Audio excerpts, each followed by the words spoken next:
মিক্সির একটা জার নিয়েছি, এর মধ্যে হাফ কাপের থেকে একটু বেশি চিনি দিয়ে দিলাম, দিয়ে দিচ্ছি কাজু, পেস্তা, আমন্ড আর এলাচ, সব কিছু দিয়ে একটা পাউডার তৈরি করে নিয়েছি।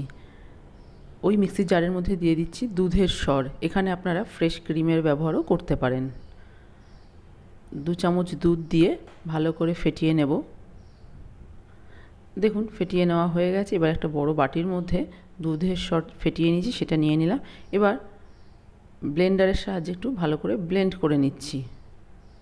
ব্লেন্ড করা হয়ে গেছে। এবার চিনি আর ড্রাই ফ্রুটসের মিশ্রণটা দিয়ে দিলাম, দিয়ে দিচ্ছি উষ্ণ গরম দুধে জাফরান ভিজিয়ে রেখেছিলাম সেটাও, সব কিছু আবারও ভালো করে মিশিয়ে দিলাম।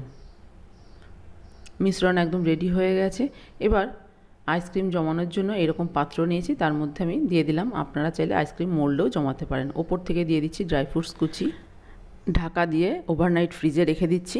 তৈরি হয়ে গেছে আমার ঠান্ডা ঠান্ডা আইসক্রিম।